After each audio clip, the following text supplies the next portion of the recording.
Hello and welcome to the Film Pulse Podcast. This is episode number 229. My name is Adam Patterson. Joining me today, we got Kevin Rakestraw on the mic. How are you, Kevin? Good. That's great to hear. This week on the show, we'll be talking about Zach Clark's latest, Little Sister, alongside Kelly Reichardt's Certain Women.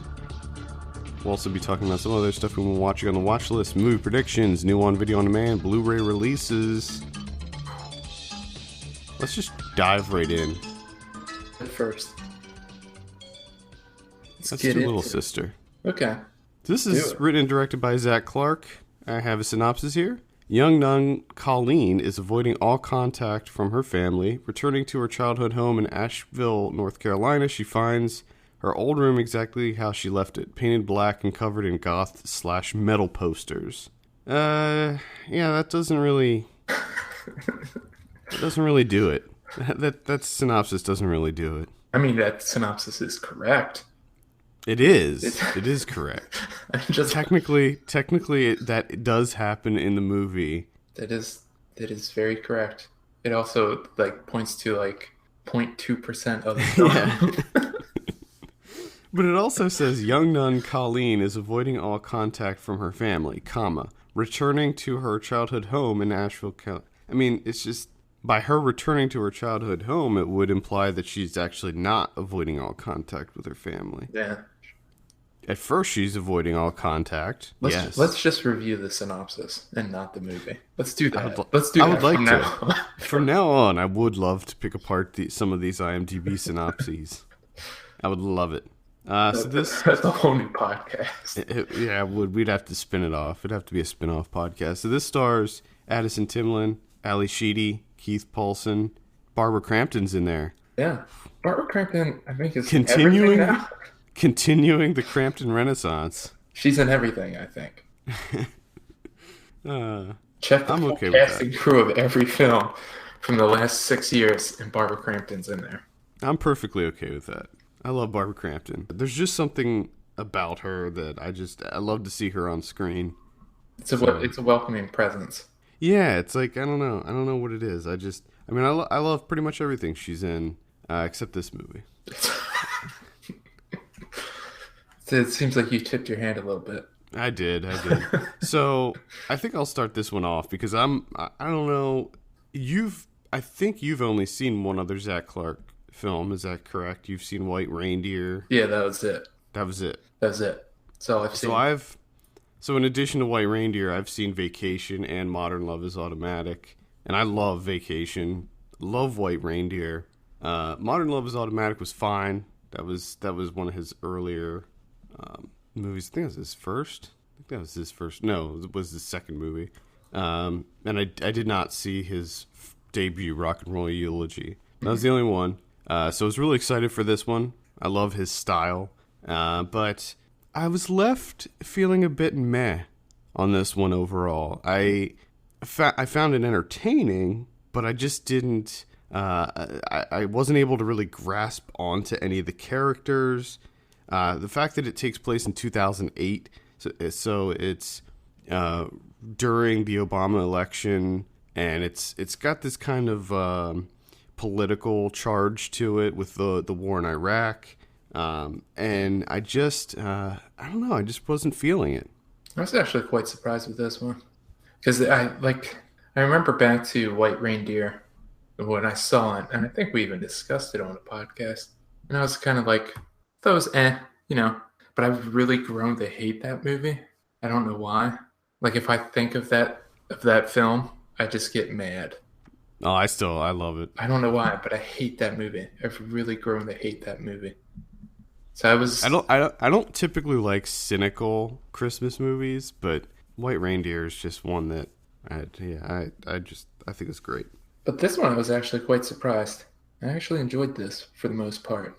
I'm completely with you there with the election stuff.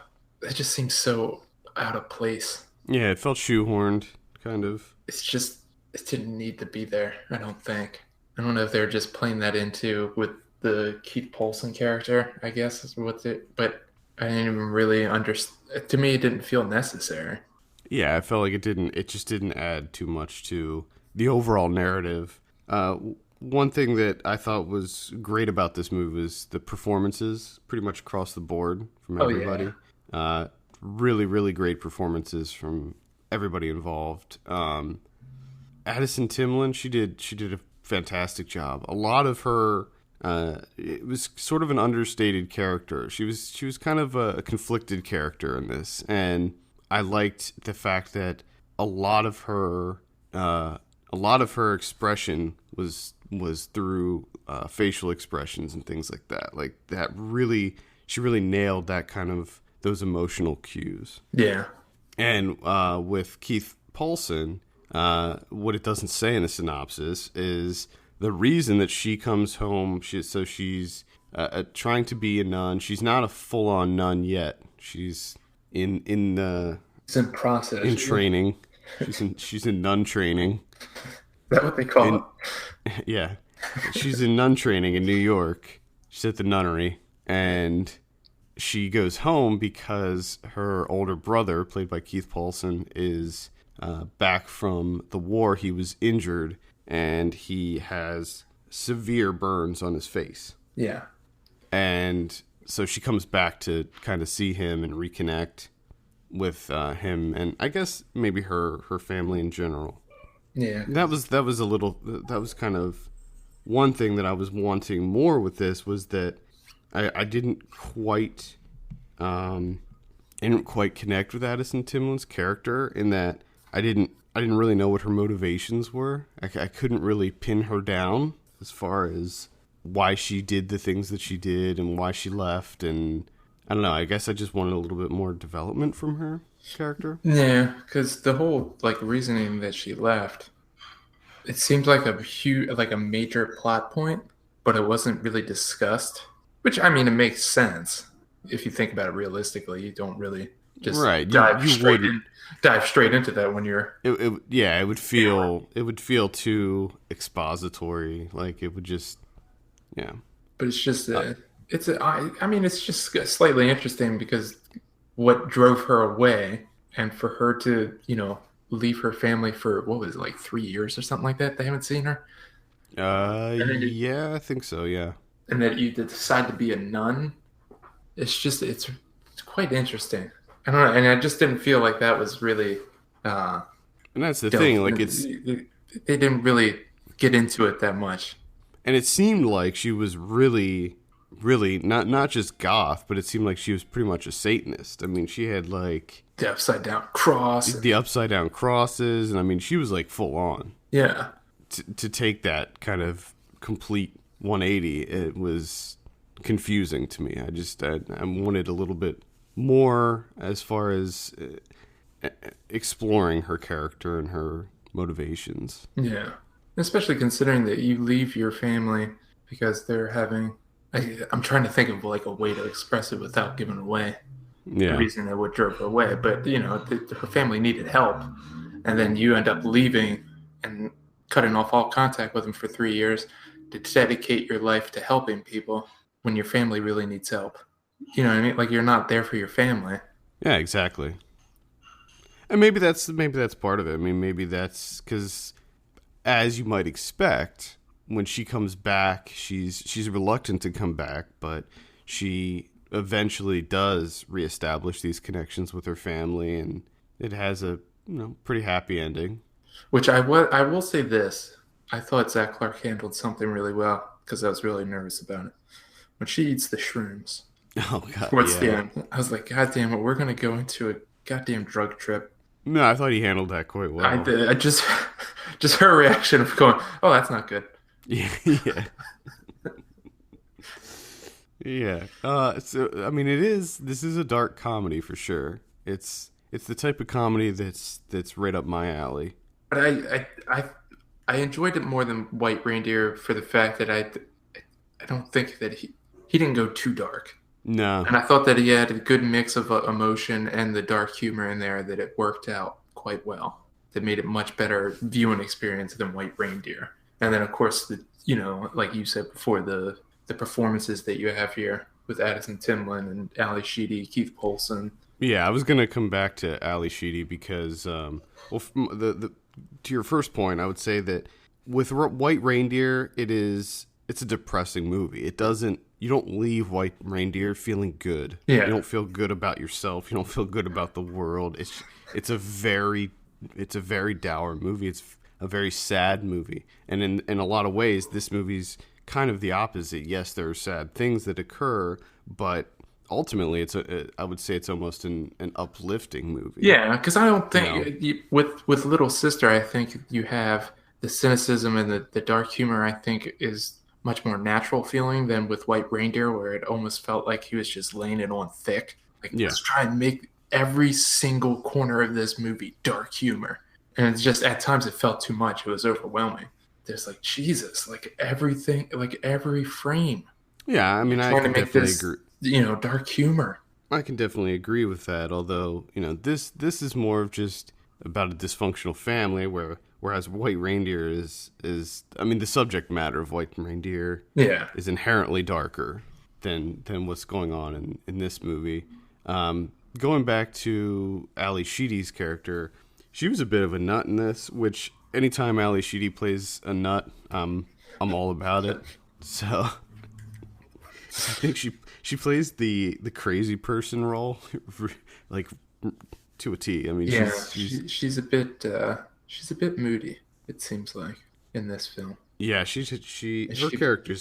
character's really hard to pin down too, because in one moment she has crazy mood swings. In this one moment she's just normal and happy and acting very motherly, and in another moment she's just I don't know what you would even. A monster? I don't even know what you would call her. Yeah, she's just, passive aggressive as all hell, and then just like straight on vindictive. Yeah, but I thought she did a fantastic job. And I was also really happy that Zach Clark didn't take because going into this, I was a little worried about Timlin's character trying to be a nun in the process, the nun training, and I thought like, oh, here we go, we're gonna have a bunch of like easy jabs at religion and such, but it was actually pretty respectful.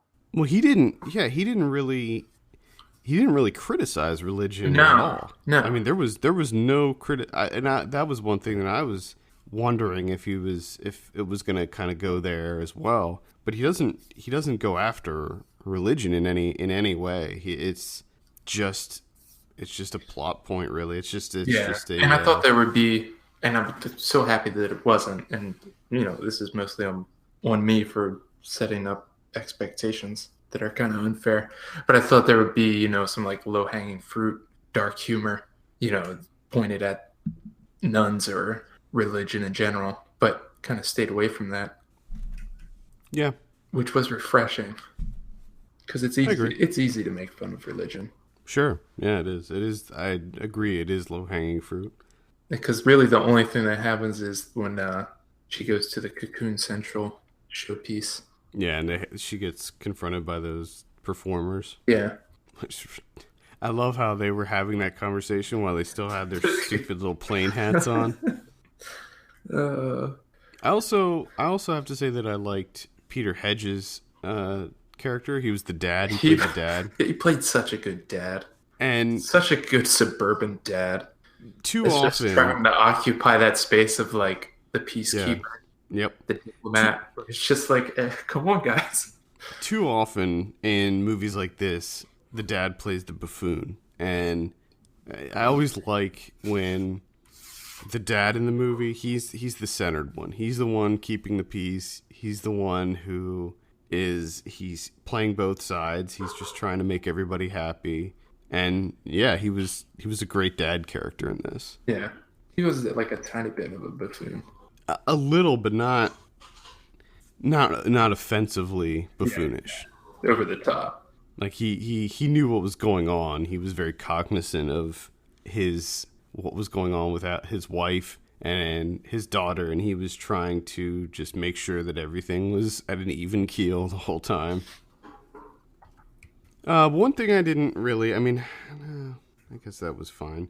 There was another character of Trisha, played by Kristen Slazeman. Yeah. And this was kind of a side plot. It was kind of going with Keith Poulsen's character trying to reacclimate himself into civilian life and trying to get back to living a normal life. And she plays his fiance, I guess. Yeah. Although they never really. I mean, you just have to assume that because you don't know anything about. I didn't even know who she was until It took a while for me too. I was just like, is she?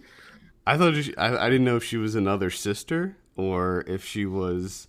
I thought she was a family friend. I thought she was a sister at first, and I was like, man, it's a cold relationship with this. Yeah, yeah.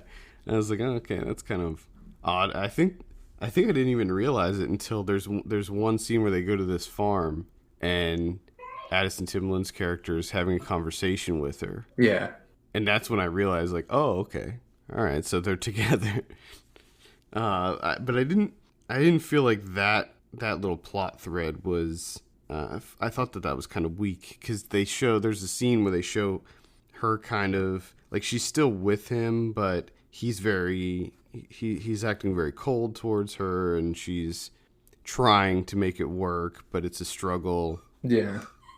And there's something that she does, and then there's like some stuff that he does. So you know, kind of the relationships thinning out, and that kind of I don't know. They didn't really go anywhere with that.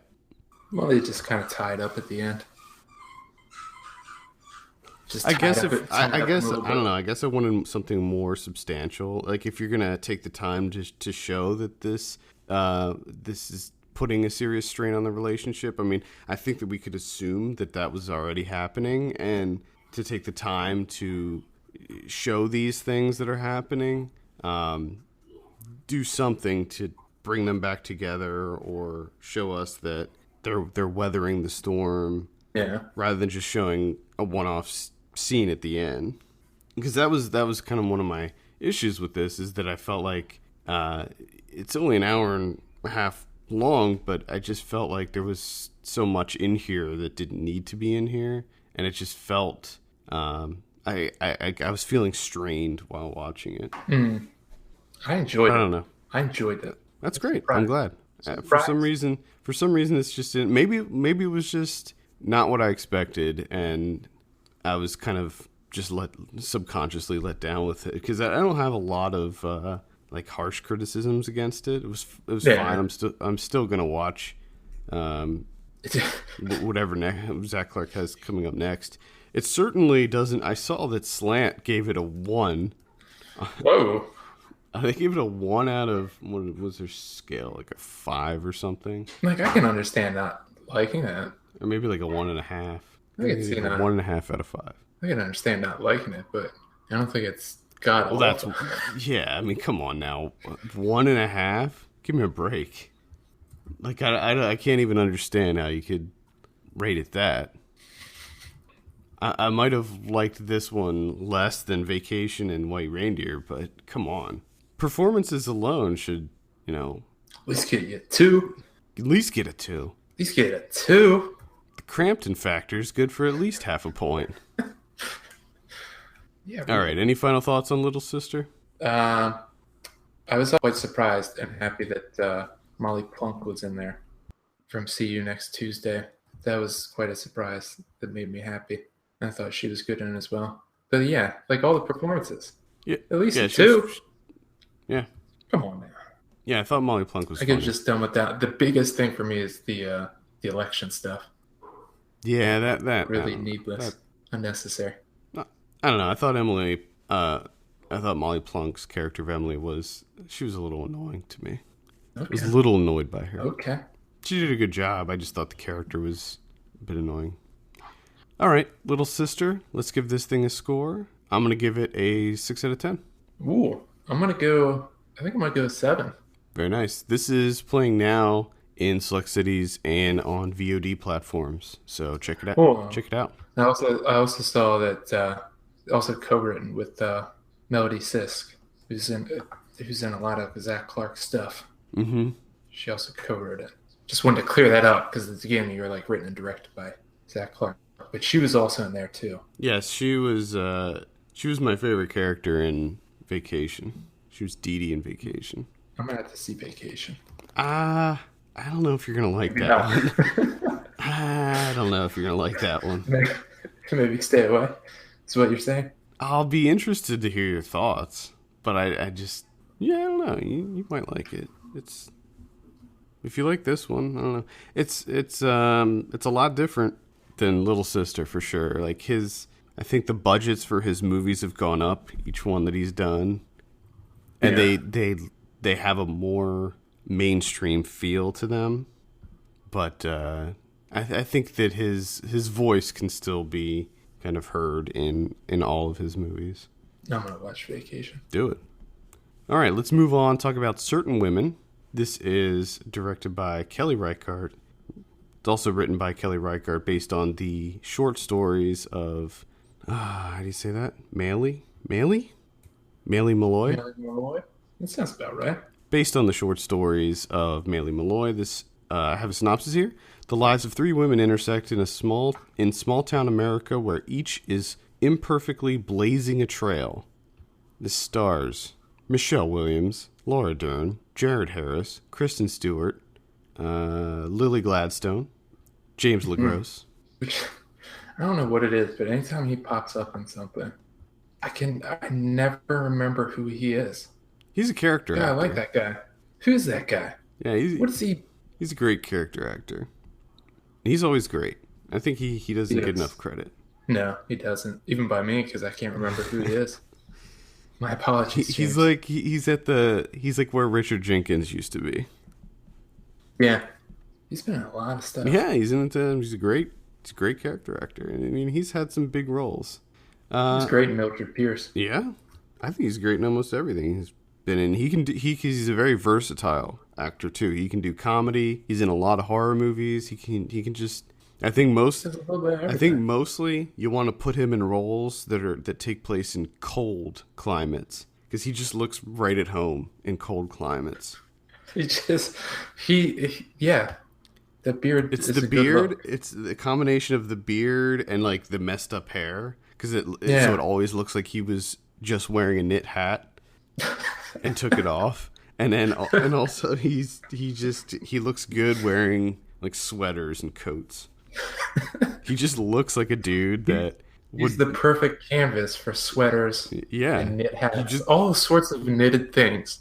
He's the perfect model for knitted things. Yeah, I think is what we're getting at. You just want to put him in the cold. That's what you want to do. He was tailor made for knitted fabrics. All right. I wonder if that's on his resume. Prefer a skill. Cold climate. Prefer cold climate / knit hat. Tailor made for knitted fabrics. All right, Certain Women. We'll start with you, Kevin. What'd you think of Certain Women? Loved it. I don't really even know why. I just loved it. Like I said, like to try and it's just a mood that her films put you in. Because you can say like there's not much that they're quiet. There's not much happening. They move slowly. You have to have a large amount of patience with her films. I think, but I don't know why. But it's a very comforting experience watching her films. That's because when you see her movies, within 10 minutes, you realize this woman is an outstanding filmmaker, and she knows how to shoot a scene, she knows how to edit a scene, and she knows how to carry a tone throughout a scene. I mean, all her movies seem to take place in very kind of, desolate areas. And I think just these quiet small towns. That's her wheelhouse. That's where she excels. And this movie's no exception. It takes place in Montana, and it's, she makes Montana look beautiful. She makes me want to go to Montana. Yeah. Oh my God. The way the film opens with that train. Yeah. Just doing the credits. I essentially, as soon as that hit, and you have the train coming from the right to the bottom left corner, and you have the credits up in the top right corner, it was essentially me just like, chalk this down to me loving it. Yeah. Like, you pretty much, you built up so much goodwill just in the title sequence that you would really have to fuck this up. And I don't think you're going to do that. No, guess what? Surprise, she doesn't. I mean, my expectations for this were very high. I still haven't seen Meek's Cutoff, actually. But having seen her other films, I knew exactly, or I thought that I knew exactly how this was going to feel tonally going into it. I was correct. And that's what I wanted. Like, I wanted it to be exactly what it was, and I certainly wasn't let down.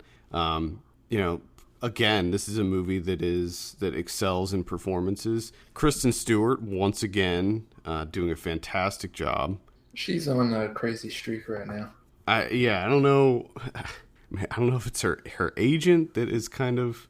I don't know what happened here, because she's doing these. She's coming off these Twilight movies, and then like all of a sudden, the roles that she's picking have been just so perfectly tuned for her. Yeah. That, I mean, the way that she kind of cultivated her career is pretty outstanding, and she was great in it. She didn't have as big of a role as the other women in it, but her character was still a meaty character, and that's the thing. Like, well, I think that's the biggest thing with the Kelly Reichardt movies is her understanding of people and the way that she crafts her characters. And it's kind of interesting coming off of Little Sister, because I saw Little Sister first and then saw this, and it was like one of the things that I thought was a bit lacking in Little Sister was the characters and the development of the characters. And I see this, and it's like every single character, and I'm not trying to draw a direct comparison between these two movies. They're very different movies,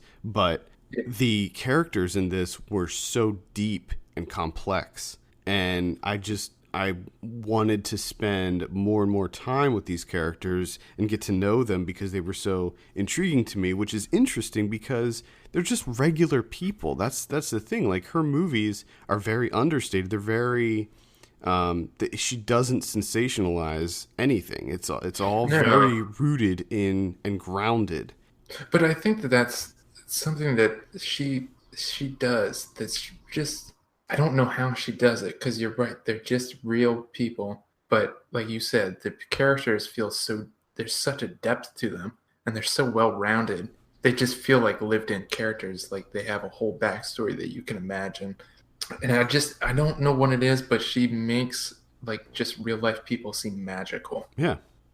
It's like she captures, and I think that one of the ways that she does it is by capturing kind of day-to-day mundane elements of our lives and just making them look magical.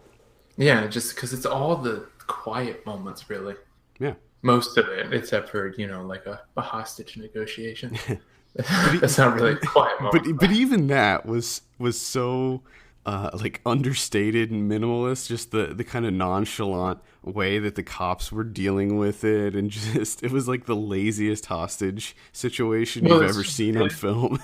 It was just funny because that was one of the more striking, like, the differences between like men and women compared to the other two stories that this film is concerned with. Laura Dern, her telling Jared Harris for like 8-9 months that he has no recourse. He can't do anything. He can't sue. He can't do anything. And he just won't listen to her. And then, a guy tells him the same thing. And he's just like, oh, okay. She's just like, what the hell? Yeah. And like, she won't be listened to. And then, hey, we have this situation and you can take care of it. Yeah. But even then they're like, you have to cater to him. You have to listen to him. You have to make him feel like he's being listened to. And it's just, yeah, I just thought that was interesting. Yeah, absolutely. And that's kind of the crux of this film. It's three very loosely connected stories about these women who are, strong, independent women in their own right. So you have the Laura Dern character who she's a lawyer. She's working with Jared Harris, who was injured. He was injured at work, and he's trying to sue the company he worked for. And then, like Kevin said, that's what happens. It kind of devolves into a hostage situation. But then you have Michelle Williams' character, who is her and her husband are trying to build a house and trying to get this sandstone from this older gentleman who seems like he might be having early stages of dementia or Alzheimer's. She's got something going on there. But But she's just quietly being undermined when she's trying to get this sandstone. yeah, And it's just a lot of that, just that quiet undermining yeah. from day to day. There was an interesting line where the guy that they were getting the sandstone from just assumed that Michelle Williams was working for her husband. Yep. It's just that kind of And stuff. he was quick to point out, like, no, I'm working for her. She's the boss. Yeah. And then when she keeps asking about it, and it just switches that he only talks to the husband after she kind of makes a play for the sandstone. He was all about discussing things with her when it was just like a friendly visit. But as soon as she goes into business, he kind of just refused to talk to her. And James, It's just that kind of stuff. and that's the husband's played by James LaGrosse, who in the first scene of the movie we see is having an affair with Laura Dern's character. So there's just tiny, tiny interconnections, which I was wondering if how she was going to do that. Like, were they going to be just like three separate stories? Completely separate. They were gonna be I mean, they're interlinked, but I mean, just almost superficially, really. Yeah, and probably even more so with the Kristen Stewart, Lily Gladstone story. Yeah. That one is very, like, almost non-existent. Like, it was one of those deals, like the Paris Jetamé movies, Yeah, where it it's was like just they pass each other, passing glances at each other. Which Lily Gladstone's section, I was so into the rhythm of certain women. By the time that we get to her, I could just watch her on the farm. Like, you could have just made that a movie, just silent, just her working on the farm, that chubby little corgi. Yeah, the corgi. Chasing that ATV. That one scene when it was like trying to dig under that fence or something, and it just, the way it jumped on, I don't know if it was trying to get a bug or something, but just that one little throwaway scene, it just warmed my heart. And that was the, well, let's talk about the Lily Gladstone, Kristen Stewart story. Basically, Lily Gladstone, her character Jamie, she works on a farm, and she decides to take this night class that is taught by Kristen Stewart, and she kind of, I guess she sort of gets a crush on her, or just becomes infatuated with her, and she's just kind of like, I don't know if it's a love thing, or if she's just looking for companionship and a connection with another person, like friendship, but she kind of becomes infatuated with Kristen Stewart, and they go out for dinner after each class, and then she kind of realizes that Kristen Stewart doesn't really want to do it, and that she has to drive a really long distance to get there, and her work schedule is pretty grueling, and it kind of moves on from there. Going back to the dogs, did you notice how many dogs there were in this movie? There's a lot of dogs. That's the other thing that I love about Kelly Reichardt's a dog lover. So, well, it's a lot of good dogs. Yeah, just dogs. A lot of solid dogs in there.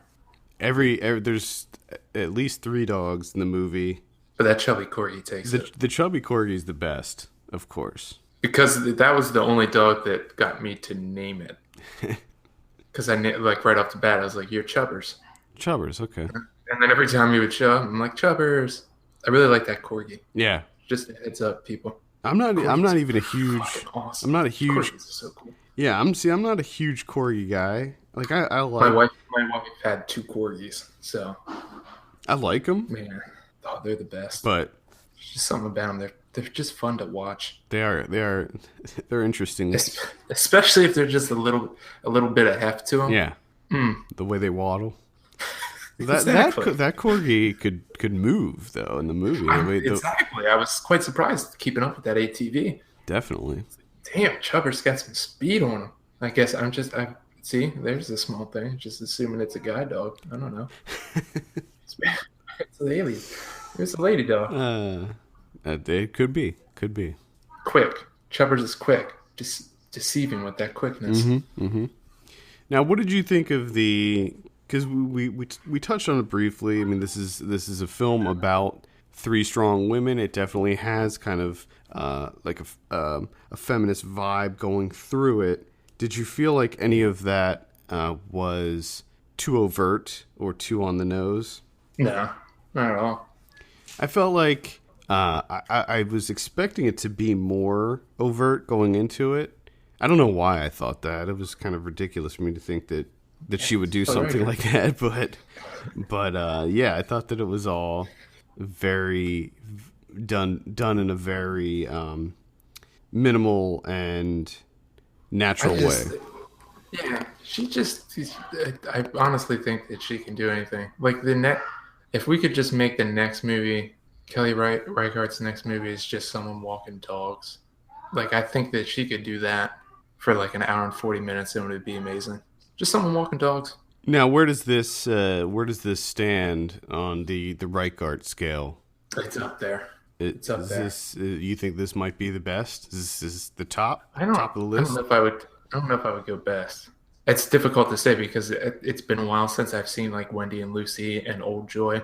I really love those movies, but it's been a while, so I can't really compare. You know what I mean? I can't stack them up against each other. Because the only thing that's like somewhat fresh in my mind is Meek's Cutoff, and I might say that Meek's Cutoff is better than Certain Women. Okay. I don't know.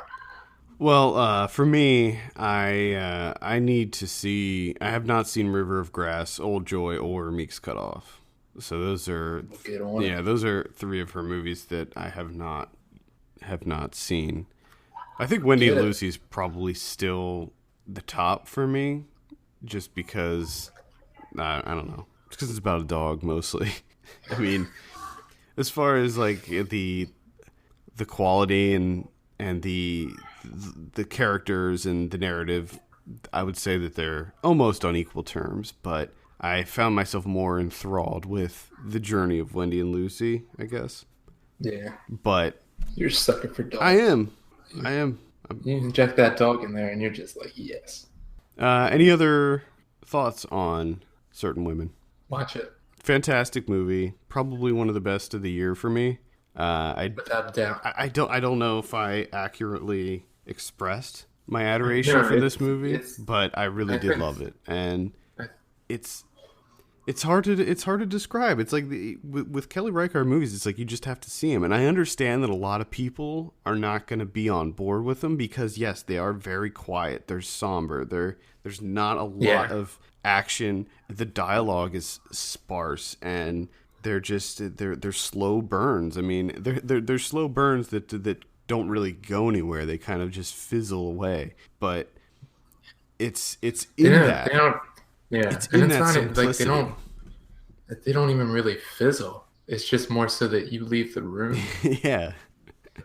It's like you like at a certain point in time, they're like, you have to leave now. It's like you just spend brief moments of time with these people in their lives, and you come in, you watch their lives for just this small amount of time, and then you get out of it. And although for them, when you look at the scope, assuming like pretending that hypothetically these characters are living full lives, like to them this may be a fairly insignificant slice of their life, but for us it's like it's very emotionally charged and kind of enlightening in a way.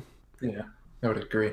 And it's just good stuff. It's just a fantastic movie, and I think that everyone should check this out because it's certainly one of the year's best. So that's Certain Women. Let's give it a score. Kevin, what are you going to give this one? I'll give it like 8.5. That's kind of where I'm sitting too. I'm sitting like an 8.5. I think leaning more. That's another thing with her movies is like you kind of gotta wait. Yeah, you gotta kind of gotta let them stew a little bit. Her movies are always ones that stick with me. Like I'm always thinking about them days, even weeks later. They stay with you. They linger. But yeah, fantastic. All right, let's move on and talk about someone we're watching on the watch list. You can start off this week if you'd like. Okay, I watched one called The Ones Below. I don't know what I was really expecting with this. Watched this on Netflix. I guess it was supposed to be kind of like a thriller type thing going on. It's what we got here is you got two sets of neighbors, one above, one below, the ones below, right? and they're both having kids. They're both couples, both having kids. One, she wasn't sure if she wanted to have kids. Now she does. The other one has known all of her life that she wants a child more than anything in the world. Crazy accident happens when they have them over for dinner. She loses that kid. Now, it might seem as a surprise going forward that they try and have her essentially sabotage the upstairs relationship with their child and essentially try and steal the kid. And it would come off as like somewhat of a surprise, or maybe has some thrilling aspects in there. But the problem is, before the accident happens, the downstairs couple are framed as completely unhinged and just crazy individuals that you immediately know that they're up to something because they lost their kid and they like invested everything into having this kid. And they're so unrealistic in the way that they interact with people and the way that they're talking about their pregnancy and stuff, that when they lose it and they're like, well, we're gonna leave and we're not gonna come back until we're able to apologize to you and wish you good luck with raising your baby. So they leave for a while and then they come back and you know that they're fucking insane and they haven't forgiven this couple and that they're gonna try and steal the fucking baby. And guess what? They steal the baby. Oh, I ruined that for you because it's a shit movie. It's like they don't even try. I don't understand. It's really confusing in that it's just kind of like this nonchalant walkthrough of a screenplay where they're not trying for tension. They don't try for anything that you would label thrilling. There's really no suspense, mystery. It's just, there's like nothing. It's just like they're not, it's like my stepdad's telling me a story. And my stepdad's a terrible storyteller because he gets hung up on what day it actually happened on. And we'll spend 25 minutes trying to figure out what day it was. It's just such a disappointment. And I didn't even have expectations going into it. all right. So that's one to avoid. Very much so. It's called The Ones Below. Yeah. Guess what? The ones below, they steal a baby. That's what happens. I saw Tower. This is a document. Oh, the doc. This is a documentary that came out this weekend. It's about the sniper shooting at the University of Texas in 1966. It's directed by Keith Maitland, and it's rotoscoped. What they do is they reenact the events that took place, and they do so with rotoscoped animation. It's interesting how they do it, because at first I was like, not. I feel like the whole rotoscoped animation thing's a little bit played out, and I didn't know if I was going to be on board with it, but as the film progressed and I could see where they were going with it and how they had this structured, I was like gradually falling for this one more and more, and until the end hits. And I will say this is way more emotional than I imagined it being. Like it really, like by the end I was like completely choked up. It's very, very emotional what happens in this. And basically what it is it's sort of a retelling of the events that took place in 1966 from the perspective of people who were there and were the victims of the sniper. And so it's sort of they're reenacting it, but they're having actors tell the story of the survivors, but then towards the end they actually bring in the real survivors and intercut the real survivors telling the story with the actors portraying the young versions of them telling the story.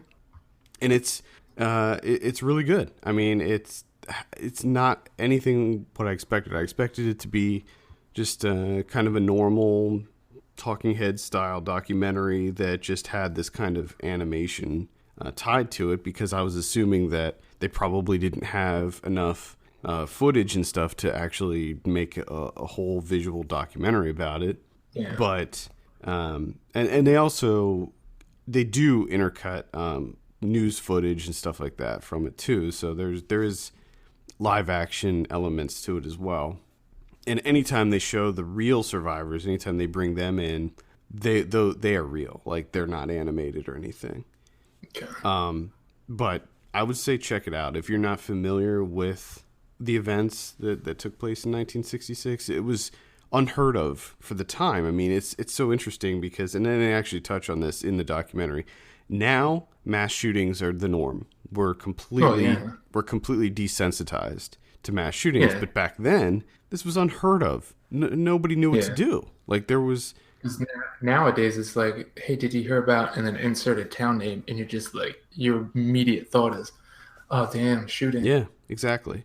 This one was particularly horrific. The shooter was up in the clock tower for 90 minutes shooting people. 90 minutes before he was finally gunned down. But it was crazy because I guess people, they just didn't know what to do. They didn't know the protocol. Like there were like, local police departments, like the Austin police, they had no idea how to handle it. Yeah. So it was this movie came out at a very very relevant time, and I would definitely recommend checking it out. Tower, playing, I don't think it's on VOD. I think it's in limited release right now.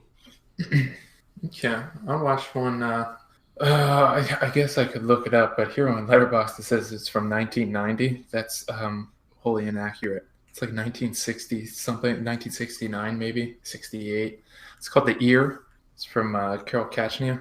This is quite good half the time. It's one of those movies where it's like two different things, and the one portion of it works incredibly well. The other portion, not so much. So it's a husband and wife. He's a ministry official for the government, and they're at this kind of like function, this government party type thing. And then when they get home, throughout the day, throughout the party, he's learning about, he worked on this project with all of his other fellow comrades, and all the other guys have been taken away and thrown in jail. And he's just finding out about it at the party.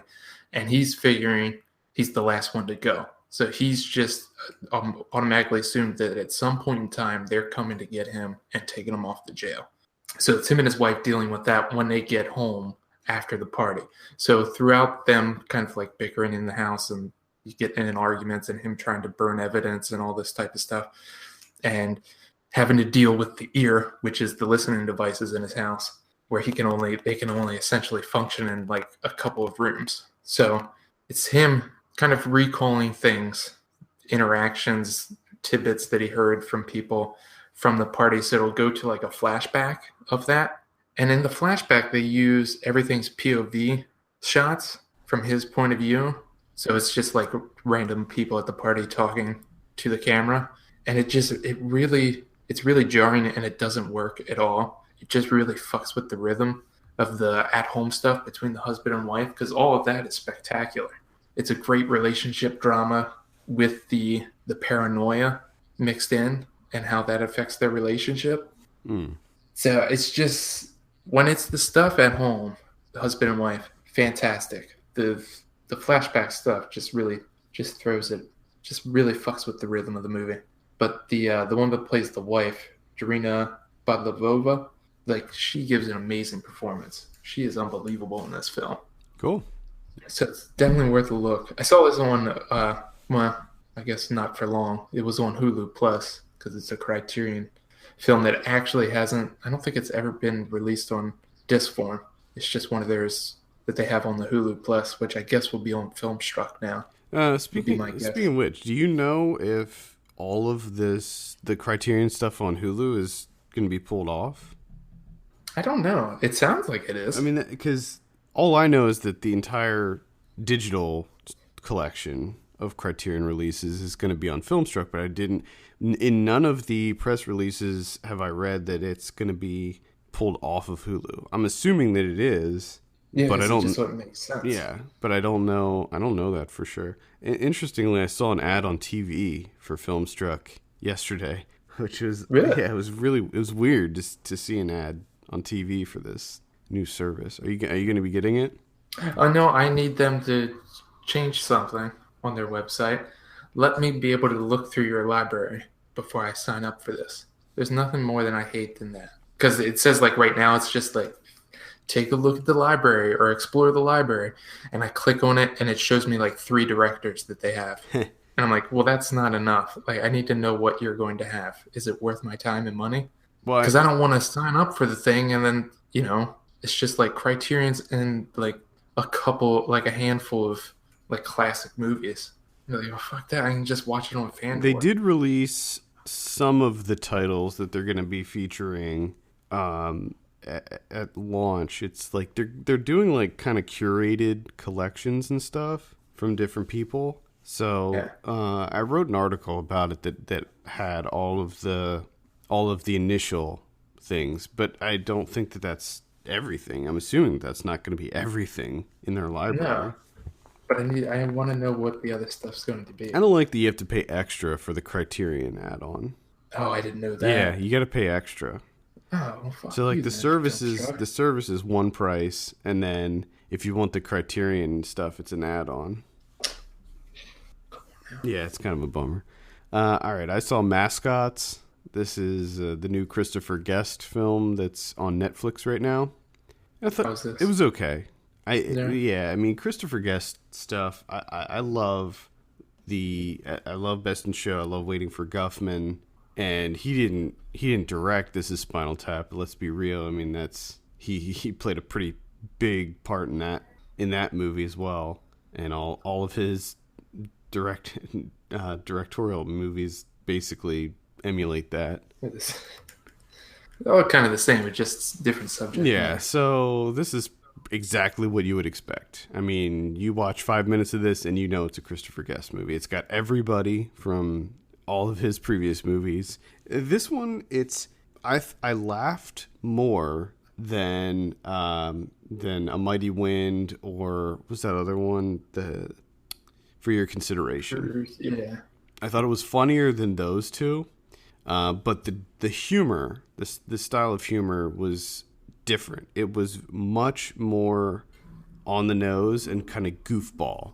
When you see This Is Spinal Tap or Best in Show, the humor comes from how earnest it is and how serious these people are. And a Yeah. lot of the jokes are very kind of dry, and just the way that it's within the characters and the kind of the neuroses and the weird quirks of the characters that are into whatever the subject may be. And with Mascots, it's just very the jokes are very surface level, and while a lot of them work, some of them are just like it's just too on the nose. But I mean, it's got a great cast. I mean, you're talking Jane Lynch, Chris O'Dowd, Zach Woods is in it, and he's hilarious. Parker Posey, Ed Begley Jr., of course, Fred Willard. Fred Willard's probably the best character in the whole movie because he is Fred Willard. He's basically the same character as Yeah. he was in all of Christopher Guest's other movies, and he's just so funny and weird in this movie. It's amazing. Christopher Guest, interestingly, reprises his role from Waiting for Guffman. He plays Corky St. Clair. Oh, really? Yeah, Corky's back. So that was a really nice surprise to see that. And it's funny. Jennifer Coolidge is in it. Bob Balaban. All of the most of the guest crew. Yeah. No Catherine O'Hara. Oh. I was a little bummed out by that. But yeah, it's pretty funny. Not amazing. I think releasing it on Netflix was a good choice. Yeah. It made me laugh. Chris O'Dowd, unfortunately, did not play a very good character. Mm-hmm. Yeah, he wasn't funny at all. It's not his fault. He didn't really have a lot to work with. But it was pretty enjoyable. So I'd probably give it a light recommend. Mascots. Mascots. I watched The Visit. Got me a little M. Night Shyamalan action. Oh yeah, what'd you think of this one? This movie sucked. Yeah, I will say that I liked it more than some of his other newer Yeah. movies. Oh, yeah. I'll give him that. But one thing, I want to know what was the decision here. Why is the kid rapping? And why does he have to rap so often? He just loves Why it. does he have to have a stupid He name? just loves rapping. Why I got? And come on, the guy on the Amtrak is going to beatbox for this kid. It was a little cringeworthy. It's so awful, and his raps are so long and they're so terrible, and he just keeps rapping, and it's awful. I hate it. So that really put me off because that happened quite early too. Him rapping on a damn Amtrak. And I just remember like looking at the screen and being like, what the fuck is this? Like, why did we make this kid a rapper? So It's bad enough it's a found footage movie. I saw this in the theater, and people in the theater just thought that was so funny that kid was rapping. They were just eating it up. And I was like, this is horrible. Are you kidding me? Oh my God. I threw up in my mouth so much. It's just, and then he raps again later on because the grandma's like, oh, let me hear one of your raps. Grandma doesn't want to hear one of your raps. And then he raps at the end of the damn thing. Like, there's no need for this kid to rap 3 times. Yeah. And I know I'm getting hung up on the raps, but seriously, because this is the main issue, one of the main issues I have with found footage films, because there's so much downtime in found footage films, and they got to make it, like realistic, and it's kind of just like mundane shit. Yeah. It's no heart, and it's usually they always kind of like lean a little bit to like, let's get some levity in here. Yeah, they go kind of fun. They go the comedy route almost always. Yeah, which is okay. If I got to spend like a large chunk of time in that mode, majority of the time, the people that are in these movies suck. Yeah. Like, you just don't want to spend any time with these people. And then you're going to make this kid a fucking rapper. I always say that about the found footage. T. Diamond Stylus. Well, it's supposed to be funny, but it didn't work. Why didn't he name himself after like a pen? He was on like your DS. I don't know. So you got that going on, and then there's just fucking plot holes everywhere. Yeah. It's just trash. I mean, there's some moments here and there that were kind of creepy. Sure. So my 2 questions for you. One, how did you feel about the found footage mechanic in this? It was okay. It was a bit irritating at first, especially when she did the 15-year-old sister gave him a camera too. Mm-hmm. And it just kept jumping back and forth. Like, for a moment there, I was like, I don't know whose point of view this is. I don't know what the fuck we're doing. Because they weren't really doing anything at that point. They're just kind of just like walking around the house or like shooting pop banana like outside. And I'm just like, this is just such a huge waste of time. Like, can we just pick a camera and stick with it? All right. And maybe do something? Second question, without giving it away, how'd you feel about the twist? The twist was fucking dumb. This is fucking dumb. And I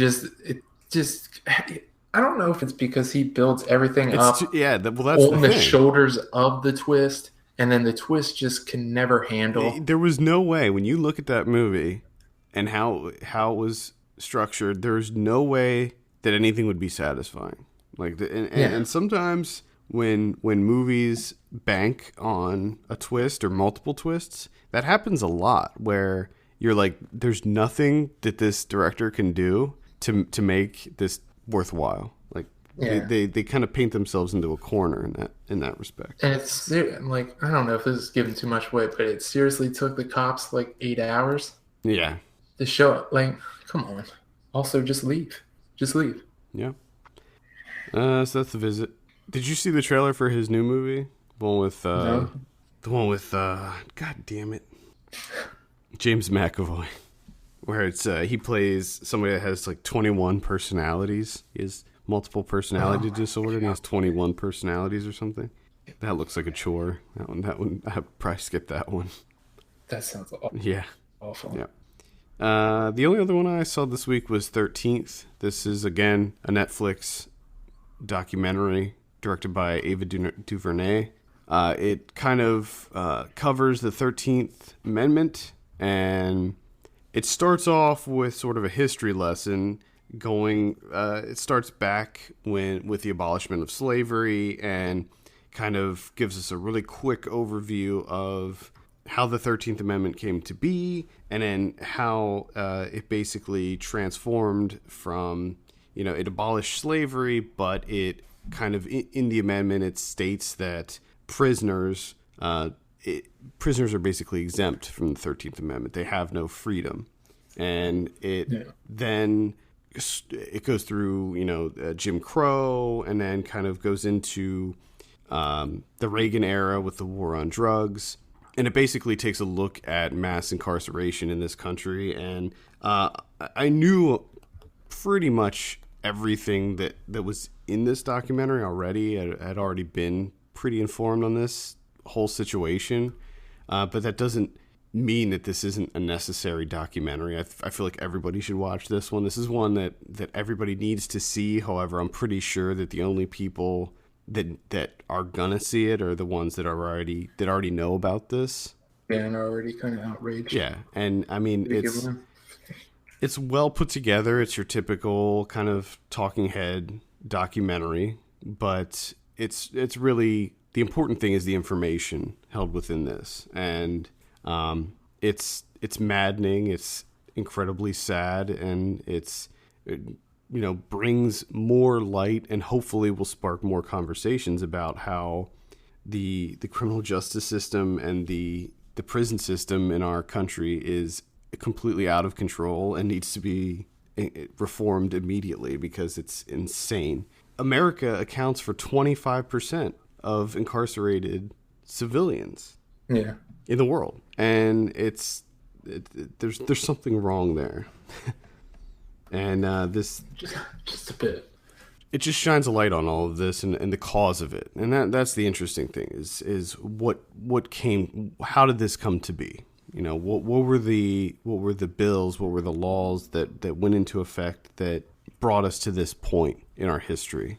And she gets a lot of really interesting people involved in the documentary, and it's a must see. Just watch it. I can't wait to see this one. Don't be a dick. Just watch it. Is that what you're saying? Like, if you don't watch it, you're a dick? I think so. Okay. I think so. I can see that. Yeah. And that's really all I have. That's all I have too. I'm done. All right. Let's move on. Talk about some predictions. Last week, The Accountant. You said 32. I said 58. Actual 51. Get out of here. We have a review for this up on the site. Blake gave it a 4 out of 10. Certain Women. You said 94. I said 86. Actual 96. Nice. Yeah. Who didn't like this? I don't know.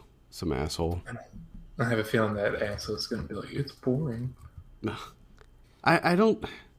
Which is, again, it's one of those things that, like, I can see that. I could see someone thinking that it's boring, but just I feel like talent that's on display of.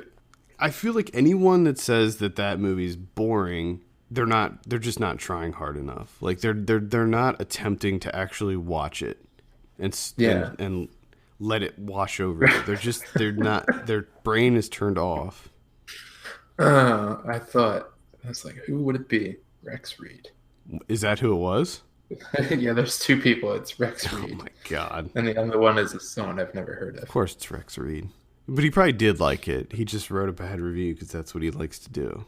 Those are the only two that we predicted, but I did think it was interesting that Max Steel got a 0%. Yes.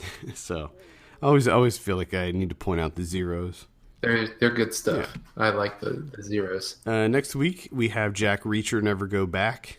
Never. I'm pretty excited about this. I'll be honest with you, Kevin. I am pretty excited about Jack Reacher Never Go Back. The first one was such a surprise. Going into it, I thought it was just going to be another generic Tom Cruise action movie, and it was so fun, so better, so much better than I thought it would be. Okay. And I got to say, I'm pretty excited about this one. What are you thinking on Jack Reacher Never Go Back? Jack Reacher Never Go Back. I'm going to say 56. All right. I will say 68 on that one. Okay. And we also have Keeping Up with the Joneses. This is the action comedy with Zach Galifianakis and John Hamm and Gal Gadot. And is it Isla Fisher? Isla Fisher. Yeah.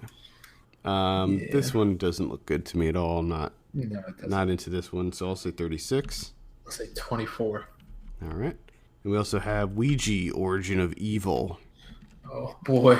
Did you notice? Oh, God. Did you notice how, like, over the last maybe 5 years or so, there's only like one horror movie that'll come out on Halloween?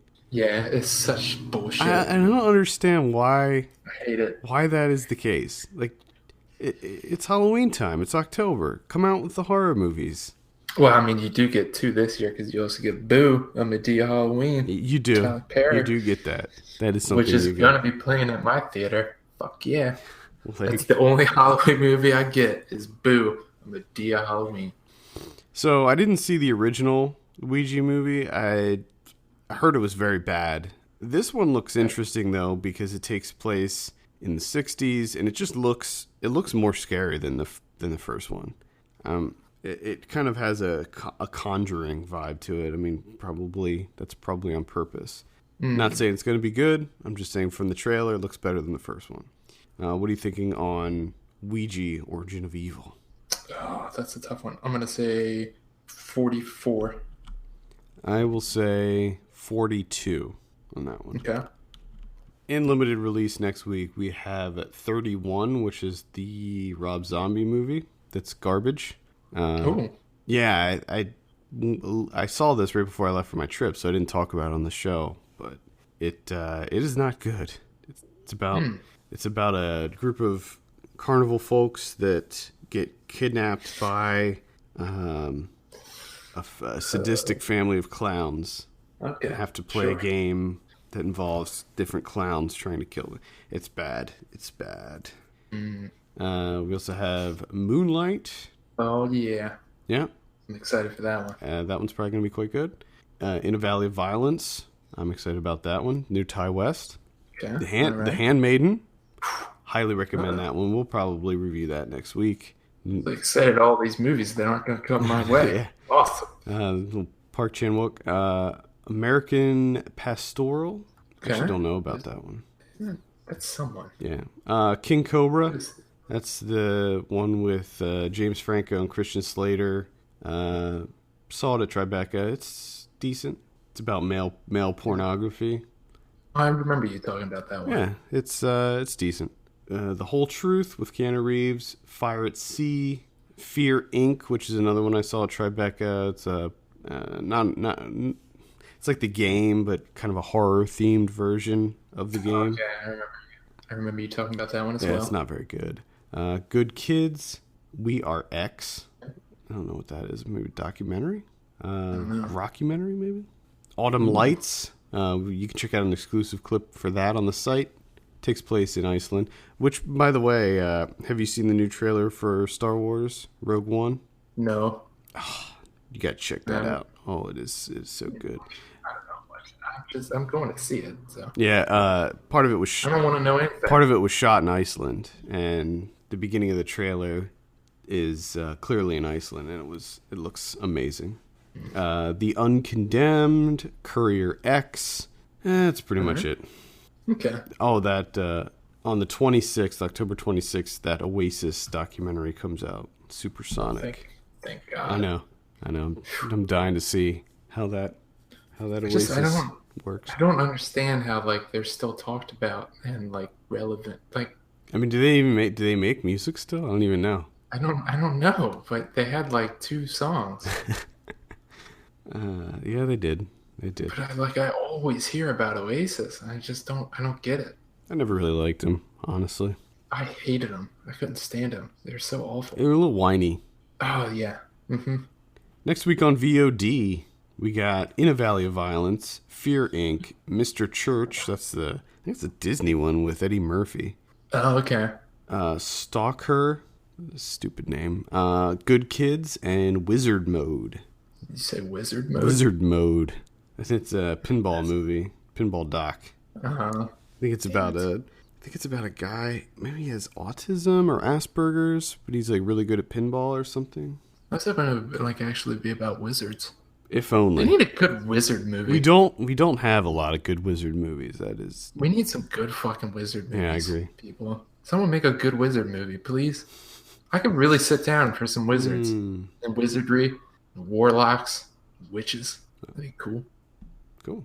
On Blu-ray next week, we have again still a whole bunch of horror re-releases coming out, including The Pit. Child's Play is getting a really cool looking box set. Independence Day Resurgence, A Bride of Reanimators coming out on Arrow. By the way, I would highly recommend avoiding Independence Day Resurgence. One of the worst movies I've seen this year. Is it worse than Moonwalkers? I like how that's the 2016 bar right there is Moonwalkers. Oh no, I should say it. No, it's Zoom now. I forgot it's Zoom. Zoom. It's Zoom now. Is it worse than Zoom? Yeah, I'm gonna say it is. Does anyone lose their dick? Is anyone's regular sized penis replaced with a micro penis? No, I don't think so. Okay. At least. Okay. Cafe Society, the Woody Allen movie, comes out. I wanted to see that.